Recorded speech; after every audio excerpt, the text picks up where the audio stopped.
What is OAuth? Explained in 7 minutes. Welcome back to The Explainer. So, today, we're looking at the invisible architecture that actually keeps our entire online lives moving smoothly and securely. We're talking about OAuth.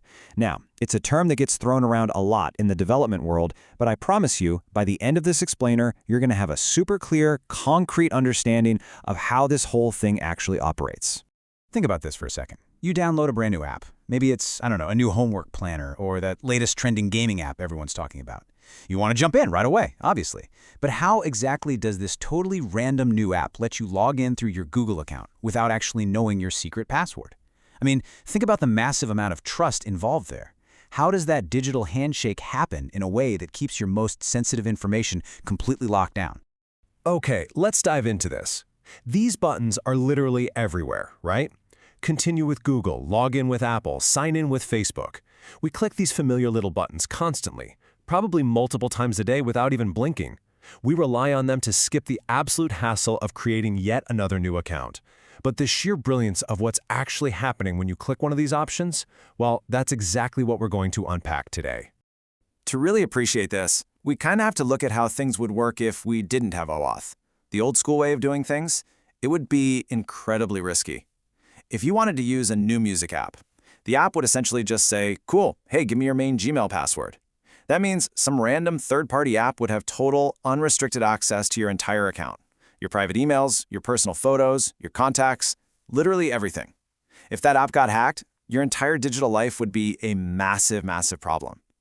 But the OAuth way, it solves this completely. Instead of handing over the keys to your entire digital house, you're just giving the app a highly limited permission pass to do exactly what it needs to do, and absolutely nothing more. Section 1. The Valet Key Solution. To make this abstract tech concept instantly concrete, the absolute easiest way to think about OAuth is to think of it like a valet key for a car. You know when you go to a nice restaurant or a hotel and someone parks your car for you? Well, you never hand them your main set of keys that opens everything, right? No way. You hand them a special, limited key. With that valet key, they can drive the car to park it, sure, but they absolutely cannot open the trunk or, go digging through your personal stuff in the glove box. OAuth works exactly the same way. Instead of giving these apps your master password, you're giving them limited permission, just enough access to park the car, so to speak. So, the crucial point is this. Let's use Spotify as an example here. When you click Continue with Google to log into Spotify, a Google page pops up asking if you want to allow Spotify to see your basic profile and email. You click Allow, and boom, you're in. But, and this is huge, Spotify never sees your password. Just let that sink in for a second. Your actual login credentials are completely hidden from the third-party app. Google simply tells Spotify, yep, this person is real, and hands over a temporary pass. Now, that temporary permission pass we just mentioned, it actually has a formal name in the tech world. It's called a token. This is the digital object that Google is handing over to the app instead of your actual login credentials. It is literally the core of how OAuth operates so securely. It grants specific actions, but completely blocks out full account access. And this brilliantly illustrates exactly how a token actually functions out in the wild. Think of it like a wristband at an amusement park or maybe a water park. When you get to the entrance, they slap a wristband on you. That wristband proves you paid for entry and it lets you ride the rides, right? But it certainly doesn't mean you own the park. It doesn't let you just wander into the private staff rooms or, start operating the roller coasters yourself. Plus, it usually expires at the end of the day, which makes it incredibly safe. OAuth tokens work the exact same way. They might say the app can read your name and access your email, but it completely forbids them from changing your password or reading your private data. And just like that wristband, the token eventually expires. Okay, let's look at one more great way to visualize this whole trust relationship, because it really helps. Imagine you're at school and you want to use the computer lab after hours. The teacher, who is acting as the app here, asks, hey, are you actually a student? Instead of showing them your entire permanent record and all your personal files, you go to the principal. The principal, who acts as Google in this scenario, gives you a verified note. You bring that note back to the teacher lets you in because they trust the principal. It's that simple. You're the student, Google is the principal verifying your identity, and the app is the teacher granting you access based on that trusted note. It's just an incredibly elegant system.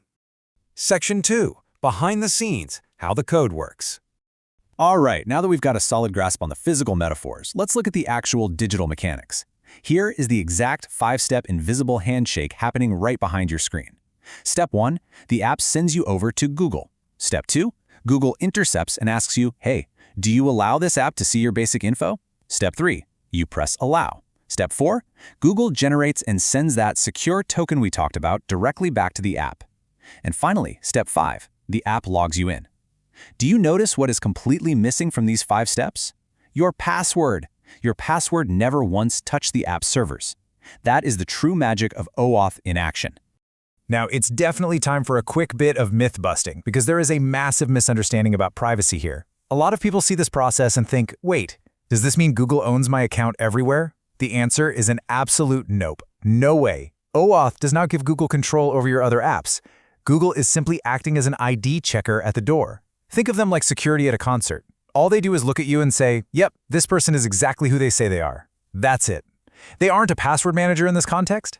They're just a secure way to pass permission from one place to another. Section 3. Why OAuth matters today. Let's move to and see how this builds into some pretty massive real-world benefits for all of us. First and foremost, better security. Because apps are letting trusted companies handle the login, there are way fewer of your passwords just floating around on random servers waiting to be hacked. Second, easier login. You don't need to invent and memorize 400 different complex passwords for every single site you visit. You just click Continue with Google and you're done. And third, you control the permissions. Because you're only granting a token, you get to decide exactly what those apps can access. And the best part? You can revoke that access at literally any time. To connect this directly to your daily habits, just consider all these everyday sightings. I mean, you're probably already using OAuth all day long without even realizing it. Logging into Discord with Google, firing up Spotify with your Apple login, signing into TikTok, Canva, school websites, or your favorite gaming and shopping apps. Basically, whenever you see a prompt that says continue with, there is a very good chance that this brilliant OAuth system is operating quietly in the background, keeping you secure. Now, what's really interesting about this slide is that we can distill everything we've talked about today into 3 simple words. Permission, not passwords. That is the ultimate takeaway here. OAuth is fundamentally a secure way for apps to get the limited access they need to do their job, entirely based on verified permission, rather than demanding the master keys to your digital life. It's simply you saying, hey, let Google confirm it's me. So the very next time you click one of those familiar buttons, you'll actually know the secret handshake happening right behind the scenes. You now understand a piece of digital architecture that most folks don't even realize exists. It really makes you think about your own online footprint, doesn't it? Who currently holds your digital Valet keys? Take a look at your account settings today and see which apps you've given tokens to. And finally, I really want to hear from you. What confusing tech topic should we demystify next? Drop it in the comments, let me know, and we'll see you in the next explainer. Thanks for watching. If you enjoyed this video, please like, share, and subscribe for more content like this. See you in the next one.